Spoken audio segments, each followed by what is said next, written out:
Салам достор, сиздер менен кино дүйнөсү. Окуя көкүрөгүндөгү көпөлөк татуировкасы үчүн Матөлөк деген кайманатка конгон француз урусу Анри Шарьер тууралуу башталат. 1930-жылдардагы Парижде албай жашоодо жашап, сейфтерди туноп, убактысын сүйүктүүсү менен кафелерде шарап ичүү менен өткөрөт. Күндөрдүн бир күнүндө аны полиция кызматкерлери келип, кармап кетишет. Жергиликтүү криминалдык авторитет тыңчын өлтүрдү деп жала жаап, тузакка түшүрөт. Ал сүйлөшкөн кызына мен түрмөдөн качып чыгуунун жолун таап, сөзсүз бул ишке тиешеси барларды табып өлтүрөм деп сөз берет. Натыйжада каарманыбыз өмүр бою эң катаал сүргүнгө айдалат. Түрмөдөн Шейло деген адам аны таанып, эгер акча таппасаң бул жерден кача албайсың деп абалды түшүндүрөт. Ошентип жаза өтөөчүлөрдү медициналык кароодон өткөрүп жатканда, артындагы туткун каарманыбызга жакын келип, тиги көз айнекчени көрдүңбү? Ал Луи Дега, жасалма облигация менен түшкөн миллионер. Бирок бул тозокто ал көпкө чыдабайт. Ал абдан алсыз. Анткени мындагы ар бир канкор анын миллионер экенин билет.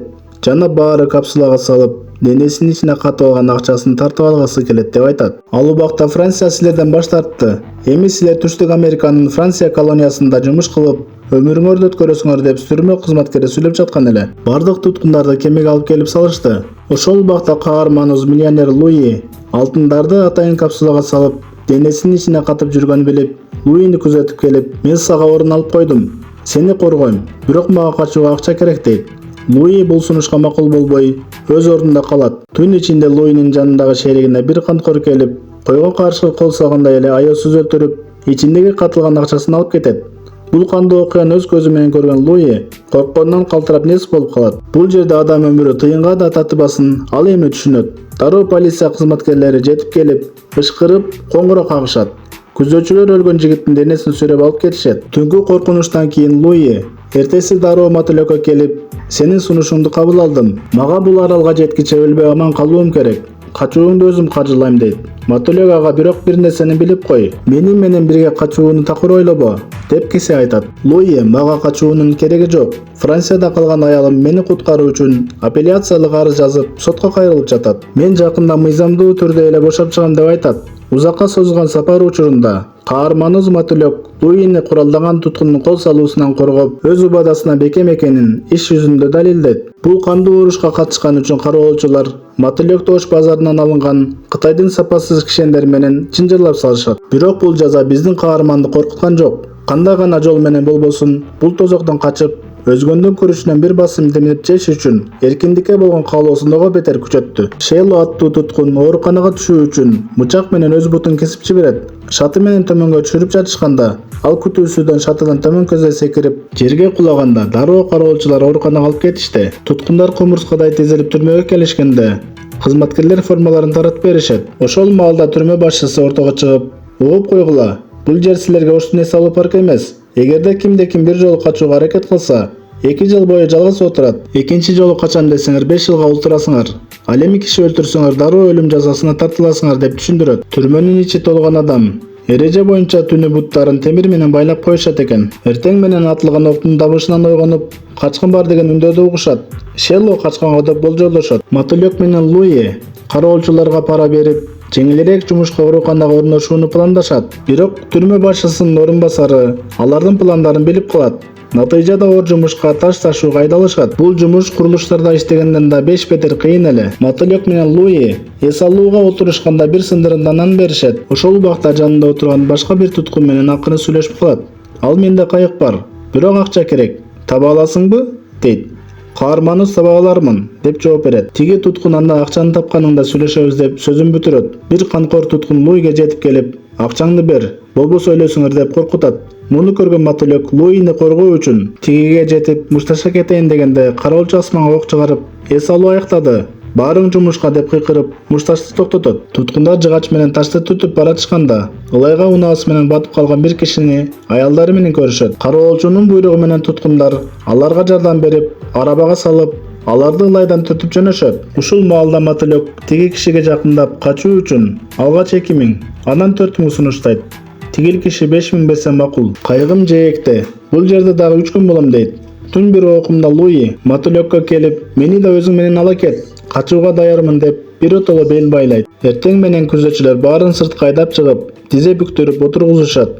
Ортого качууга аракет кылып кармалган Шейлону алып келишип, элдин көзүнчө башын алышат. Бул үрөй учурган көрүнүштөн кийин түрмө башчысы туткундардын ичинен 2 адам өлүктү алып чыгып, көмгөнү кетсин деп буйрук берет. Матулек менен Луи жансыз денени көтөрүп түрмөнүн сыртына карай жөнөшөт. Жансыз денени көтөрүп баратканда Шейлонун канын көргөн Луи жүрөгү айланып шалдырап отуруп калат. Кароолчу эмне отурасың деп камчысы менен аны аябай сабай баштайт. Матулек бул көрүнүшкө чыдай албай, жерден оор ташты алып кароолчунун башына чаап жиберет.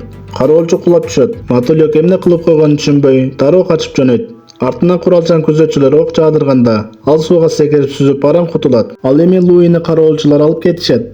Каарманыбыз дароо баягы кайыкчыга келип, азыр жанымда акчам жок, бирок Парижге барсак баарын берем. Акчам көп деп жалынат. Дал ошол маалда артынан кууп келген күзөтчүлөр пайда болушат. Ал Матулектү шылдыңдай карап, түрмө жетекчиси 2 эсе кымбат төлөөрүн айтат. Матулектү кайрадан кармап, кишендеп түрмөгө алып келишет. Түрмө башчысы ага күзөтчү өлбөй аман калды.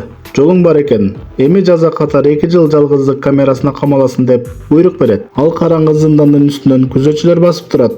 Матулек болсо тамагын ичип, дубалдарды сыйпалап, ары бери басып, убакыт өткөрөт. Бир күнү баягы башына таш жеген күзөтчү кирип, өчүн алыш үчүн аны аябай сабап кетет. Күндөрдүн бир күнүндө Ухта аралында чака алып келишет. Чаканы караса ичинде кокос жаткан болот. Капкактын жанындагы жазуудан эми ар дайым кокос жейсиң дегенде окуп, муну Луи жөнөткөнүн түшүнүп, аябай кубанат. Матулек кайрадан күчкө толуп, камерада маршка баштайт. Эртеси да кокос келет. Бирок 3-күнү чакка келгенде кароолчу текшерип, кокосту билип калат. Ал кокосту жашырып алып кирген адамды дароо өлтүрөт. Камерага түрмө башчысы өзү кирип, муну сага ким жиберип жатат? Эгер айтпасаң, күнүмдүк тамагыңды дагы азайтам деп кысым калат. Бирок биздин каарман Луини сатпай, үн катпай туруп алат. Түрмө башчысы тамакты азайтууну буйруп чыгып кетет. Ошондон тартып Матулек күн өткөн сайын алсырап, арыктап, хуурап баштайт. Бир күнү түрмө башчысы өзү кирип, кой шорпо менен эт коюп, аны ойготот. Кокосту ким бергенин сурайт. Биздин каарман болсо эч нерсе дебей, кашыкты шорпого малып, тескерисинче башчынын оозуна алып барат. Бул шылдыңга ачууланган башчы муну таптакыр жарык кирбеген, эң караңгы бөлмөгө камагыла деп каарданат. Капкараңгы бөлмөдө тамаксыз калган Матулектин акылы тайып, ар кандай нерселер элестей баштайт. Ал түшүндөбү же өңүндөбү кызы экөө ойноп жүргөнүн, ал эми Луи аларга ар кандай фокустарды, өнөөлөрүн көрсөтүп жатканын көрөт. Ошентип азап менен арадан 2 жыл өтөт. Бир күнү 2 кароолчу келип, аны алсыраган абалында баягы караңгы бөлмөдөн сүрүп чыгарышат. Ошол убакта Луи өзүнүн тил алчаактыгы, акылдуулугу менен башчысынын ишенимине кирип, ага кызматчы болуп орношуп алган экен. Жаңы келген туткундарга башчы түрмөнүн катаал шарттарын түшүндүрүп жатканда, Луи ооруканага келип, Матулектү издеп табат. Луи Матулектин абалын көрүп, мунун баары менин айымдан болду. Мени кечир. Маселелер чыгып калды. Аялым адвокатка турмушка чыгып кетти деп айтат. Муну уккан Матулек күлүмсүрөп, курусун анда дейт. Көрсө биздин каарман күзөтчүлөрдү алдаш үчүн атайын эле жиндин ролун ойноп жаткан экен. Луи ага качуунун жаңы планын айтат. Чейшемби күнү түрмө башчысы шаардан келген чоңдорго, жергиликтүү чиновниктерге кино коюп берет. Ошол маалда күзөтчүлөр азаят. Сага чоң мүмкүнчүлүк туулат дегенде Матулек дароо таш жыгач ташып жатканда, кайык убада кылган баланы сурап, ал да биз менен качат деп белгилейт. Анан күзөтчүлөр шек санабасын деп кайрадан жинди кишинин ролуна кирип, Луини бөлмөдөн кыйкырып кууп чыгат. Матулек тааратканда да бир балага бир орун бар десе, ал менде акча жок дейт. Акча керек эмес. Күзөтчүнү алаксытса болоорун айтат. Эртеси кайык убада кылган киши байланышуу үчүн өзүн атайлап жаралап, ооруканага каарманыбызга келет. Ал жээкте кайыгы бар бирөө табылды, бирок баанын жарымын алдын ала сурап жатат дейт. Луи дароо 2 жагын карап, акчанын жарымын берет. Эртеси күнү пландалгандай, Луи күзөтчүлөрдүн ичимдигине уктатуучу дарыны кошот. Чиновниктерге кино башталат. Ошол маалда ооруканадагы каарманыбыз күзөтчүнүн башына уруп, эсинен тандырат. Бул убакта сыртта Луи дары кошулган ичимдикти күзөтчүлөргө сунуп жаткан болот. Бир кароолчу дарыдан улам дароо куласа, калган экөөнү туткундар башына тебип сулатышат. Дал ушул убакта каттуу жамгыр төгүп, сырттагы эл ичкери кире баштайт. Луи коркконунан титиреп, ички эшикти ача албай жаткан шериктерине жетип келип, уурдап келген ачкычы менен эшикти ачат. Баары жабылып, бийик дубалдан секирип түшөт.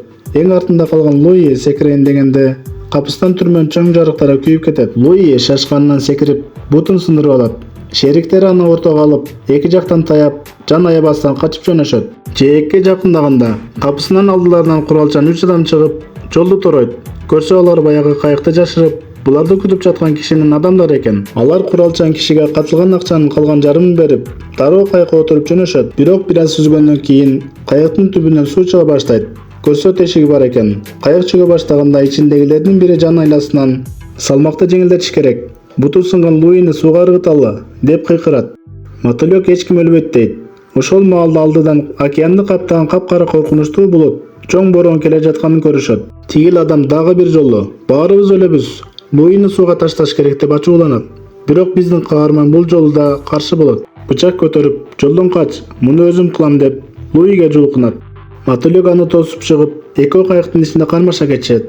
Алып качкан мотылекту астына басып, муунтуп, дем алдырбай тумчуктура баштайт. Дал ошол маалда Луи жерге түшүп калган бычакты алып, ал адамды сайып өлтүрөт. Ошентип аман калган үчөө, Мотылек, Луи жана жаш бала капкара бороондуу булуттун ичине кирип кетишет. Мотылек каттуу чочуп демигип, көзүн ачса, бейтаныш бир индус киши турганын көрөт. Алар аман калганын түшүнөбүз. Мотылек сыртка чыгып, айланага көз чаптырып, ал жерде башка индустардын жүргөнүн көрөт. Жол менен төмөн түшүп, махабаттуу аялга жолугат. Ал аял Мотылекту сууга алып келгенде таап алышканын, жанында дагы эки адамы бар экенин жана аларды да азыр өзүнчө карап жатышканын айтат. Ошондой эле бул жер Колумбия мамлекети экенин түшүндүрөт.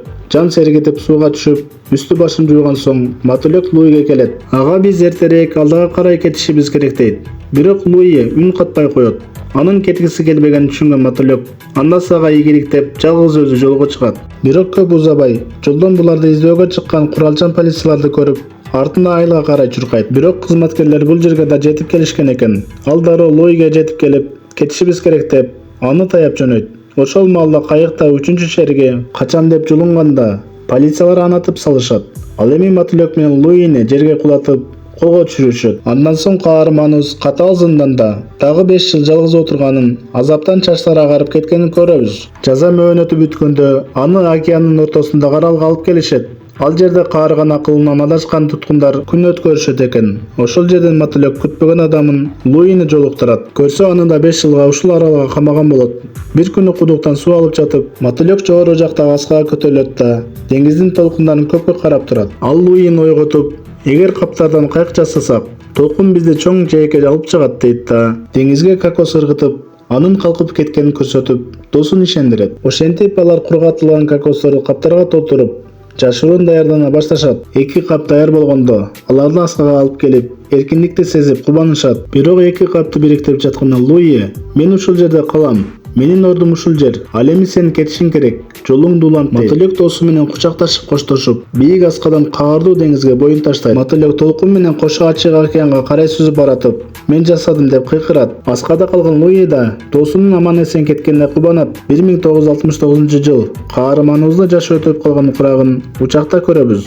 Көрсө качып аман калган экен. Качып кеткен соң каарман Венесуэлада отурукташып, башынан өткөргөн азаптарын жазып чыгат. Мотылек аттуу китеби 30 тилге которулуп, 13 миллиондон ашык нускада сатылып, дүйнөлүк китепке айланат. Мекенге кайтуу 1970-жыл Франциянын юстиция министри атайын токтом чыгарып, анын мекенине расмий түрдө кайтып келишине уруксат берет. Акыркы жеңиш ал өмүрүнүн калган бөлүгүн эркин адам катары жашап өтөт. Ал эми азаптуу арал түрмө биротоло жабылат. Достор, биздин тасма аяктады. Бизге катталып, мага жакты белгисин баса кетиңиз.